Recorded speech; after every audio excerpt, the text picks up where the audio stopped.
اب جتنی زیادہ لوگوں کے تلخ باتوں کو برداشت کرو گے، اب جتنی زیادہ لوگوں کے تلخ باتوں کو برداشت کرو گے، اتنا زیادہ آپ اپنے رب سے جڑتے جاؤ گے۔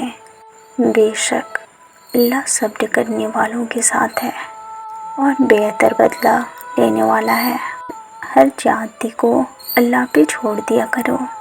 یہ دنیا تو عارضی ہے، یہاں کے لوگ بھی عارضی ہیں، ان کے رویے عارضی ہیں، تو پھر سہ جاؤ نا۔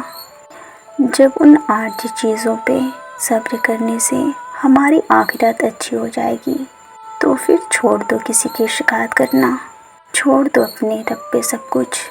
بے شک وہ بہتر فیصلہ کرنے والا ہے۔ اللہ ہمارے لیے کچھ تو بہتر لکھ رہا ہوتا ہے۔ جو دل ہر بار صبر کرنے پر مجبور ہو جاتا ہے، جو دل ہر بار صبر کرنے پر مجبور ہو جاتا ہے، کچھ تو ہے جو ایک بار آنسو بہانے پر یہ دل مطمئن ہو جاتا ہے۔ اگر زندگی کو اندھیرے میں ہی رکھنی ہوتی تو اللہ کبھی بھی روشنی کے خواب کبھی نہیں دکھاتا۔ بے شک اس کی ذات پر یقین ہی کامیابی ہے۔ بس اللہ کی ذات پر بھروسہ رکھیں۔ وقت مشکل ہی سہی لیکن بدل جاتا ہے۔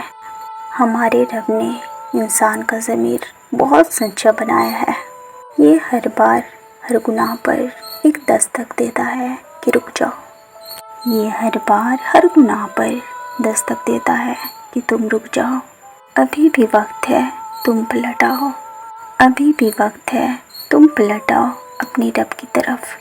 لیکن ہم انسان اتنے نادان ہوتے ہیں، اپنے گناہوں پر شرمندہ ہونے کے بجائے یہ کہتے ہیں یہ تو عام سی بات ہے، یہ تو بہت چھوٹی سی بات ہے، تو پھر اسی وقت یہ ضمیر دستک دینا چھوڑ دیتا ہے، کیونکہ اس ضمیر کو ہمارے رب نے بہت باضمیر بنایا